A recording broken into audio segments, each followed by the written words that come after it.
Hey guys, welcome. It's your girl, Black Girl Minimalism. This is the nighttime read for July 16th. I'm rocking my new headscarf. It's a vibe. I'm feeling the vibe. We switched up the location for tonight. All these fell out already. Babe is my cameraman for tonight. We're in the bedroom. Um, and we're utilizing the Black Tarot Ancestral deck guidebook. So thus far we got the High Priestess energy, we got the Ten of Baskets, we got the nine of Knives, we got the Mother of Coins. I just want to say that tomorrow we're going into Mercury retrograde, but I feel like the vibe is going to be vibing. I see that as an energy of sitting still, but working on whatever it is that you need to work on to walk into the vibration of manifesting what you want to come in. So sometimes it's necessary to sit still. And I feel like it gets a bad rep sometimes, but I see this as an energy for you to take time to plan. We also got the Mother of Coins, the Chariot card. We're going to do a spread of 12. We got the Tower, but I feel like we're walking out of that energy, which is a moon cycle. The Chariot is a moon cycle. The High Priestess is a moon cycle, and also a major arcana. The Ace of Knives. Let's see what else that we get. We got the Ace of Wands as well. That is the ancestral energy. We pulled that last night as well, so I'm not going to read into that energy. The Father of Wands. I see this as a teaching card. The Five of Wands. So you know Aaron's in the back laughing because I'm counting. And I'm going to pull two more cards just to clarify. I love that we got the High Priestess card because I feel like it's the energy of just feeling your vibe and like just being very confident in where you are. I also see that for the Mother of Coins as well. That's it speaks to, it's very self-explanatory, coins energy. So it's talking about your money. So maybe the money is coming in. May not know how it's coming in, but it's coming in. And then I'm gonna pull one more card for us. The Six of Wands. I haven't read that in a while. And then facing up, we have the Two of Baskets. And I feel like we've been getting the Two of Baskets, which talks about partnership. So maybe solidifying, working together in partnership, because it's a couple. They're standing together. They're holding the basket in unified energy. So I really see that as togetherness. And yeah, so let's read the High Priestess card. Don't feel like we've read that in a while. So the High Priestess card is talking about slowing down. I just said that. It's a call to slow down, but necessary. Slowing down is necessary for you to be specific about what you're looking to focus on.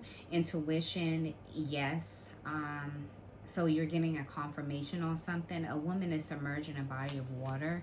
So it's a lot of water energy. Blue has been significant. I read to a lot of blue in the cards yesterday. I think we used the, I can't remember the deck we used yesterday. But blue came up in a lot of the cards.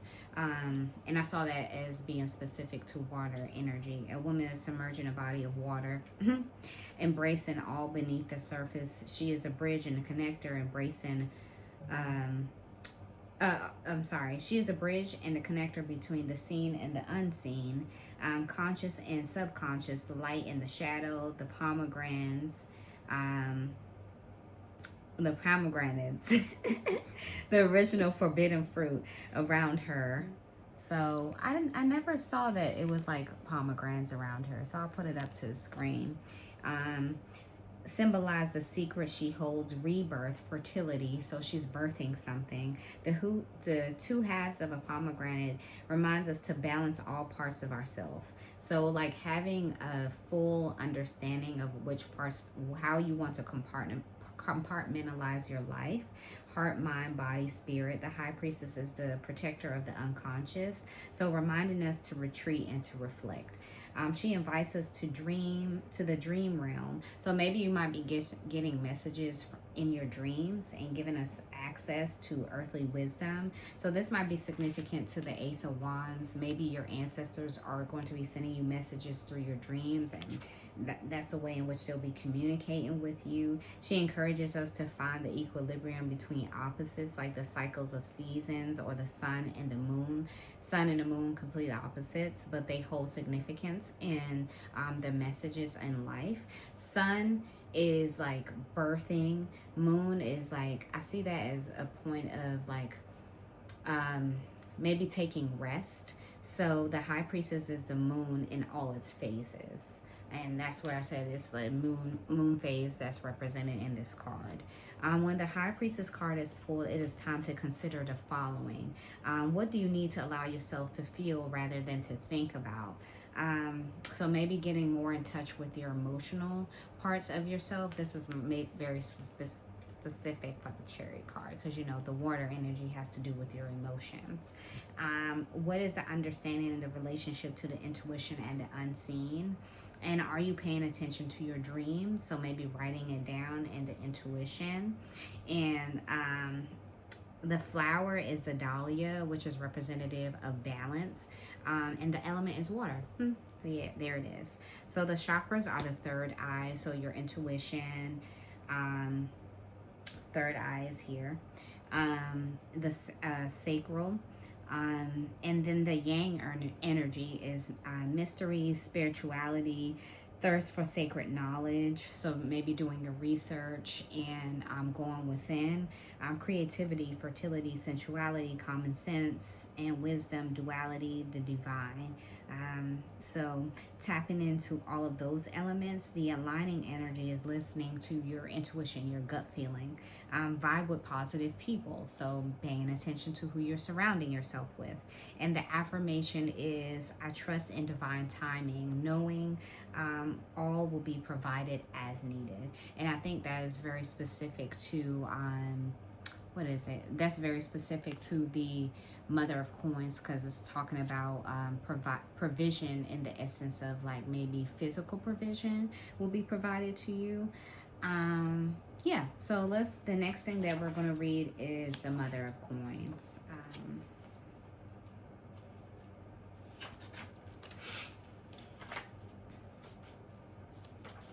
So Mother of Coins is like the beekeeper.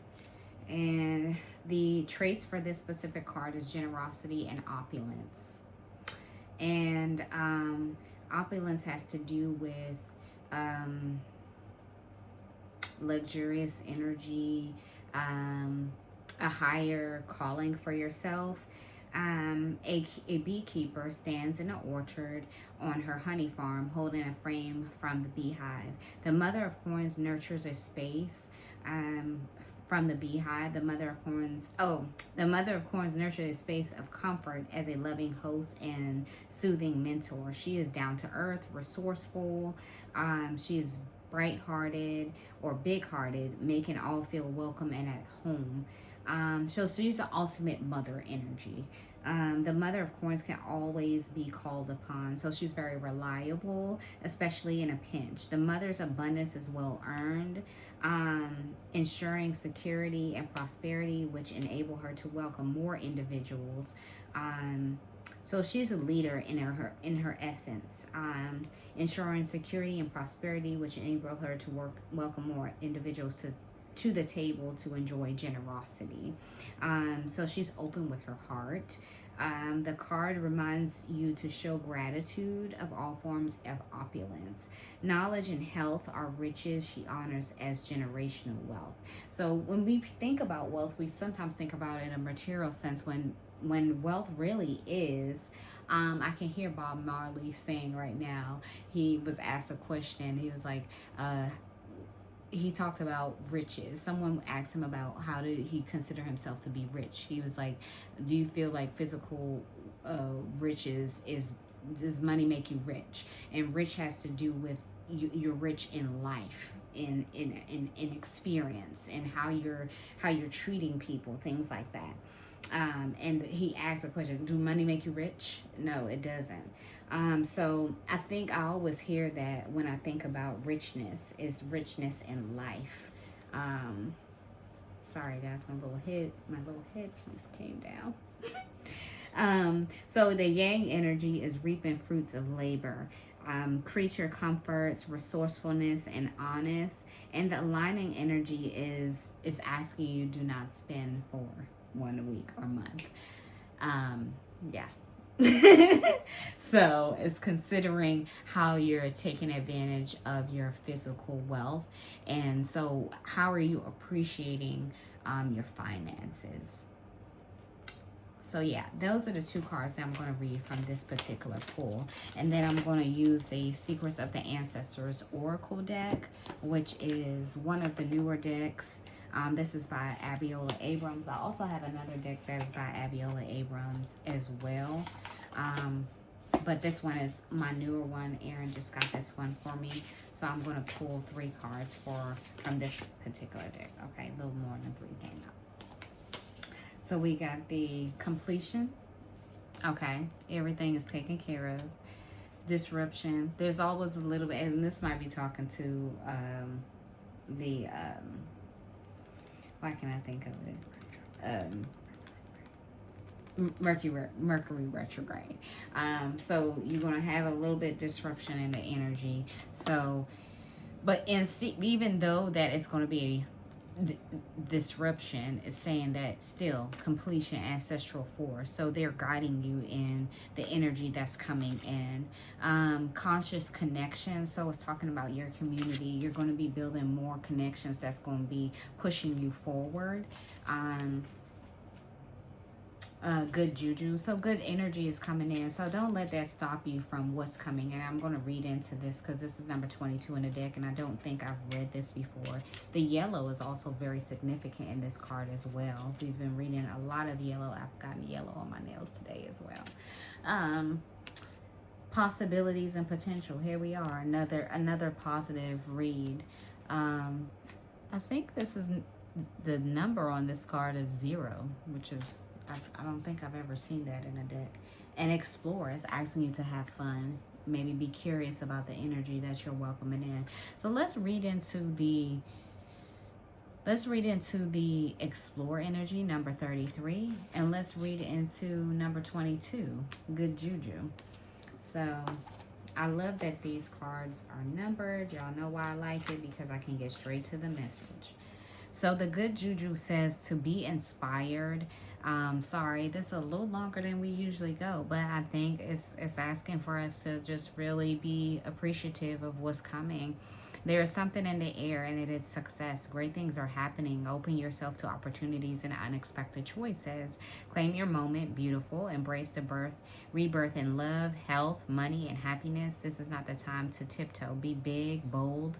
You're manifesting wonderful outcomes, but you must take creative action to let it all in. Be ready to expand and evolve. This is what you have been waiting for. So it's already solidified that it's coming in. The altar of fire is represented by the Gaia Dua, the fire tree of the matriarchal Akon people. The fire tree holds the Kra of life force energy of the supreme being goddess Nyame.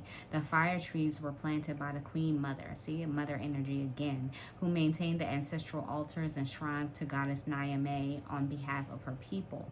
The ancestral medicine that's represented in this is set up in altar in honor of the goddess energy. So maybe paying homage to your previous ancestors, of which they're guiding you. They're coming in to move you forward. The correspondence is the Ace of Wands. And then the declaration, it is easy for me to be successful. So success energy is coming in. And then number 33, which is explore, is saying that you are feeling ready for adventure, where you are curiously led. This ancestor reflects the part of you that is hungry for knowledge and truth. If she is a reflection of you, you are driven, relentless, and on the move with a notebook full of crazy schemes and plans. You need people around you who believe in you and who will ground you. So talking about your community again, right now you are the center of attention. Traditionally, this has been somewhat scary, a scary place to be. You may even be having stirrings of new sexual awakenings, as sexual energy has been coming up. Ancestral memory. Yes, you are curious, but you are asking the right questions. Demo-led people, as we say in Guyana. So y'all know I'm Caribbean, so here we go.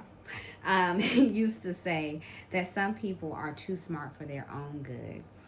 This means that this could have all the book smarts in the world. This means that you could have all the book smarts in the world, and still lack the wisdom of street smarts. So it's asking you to get out into the world and like create your own atmosphere required for the task at hand.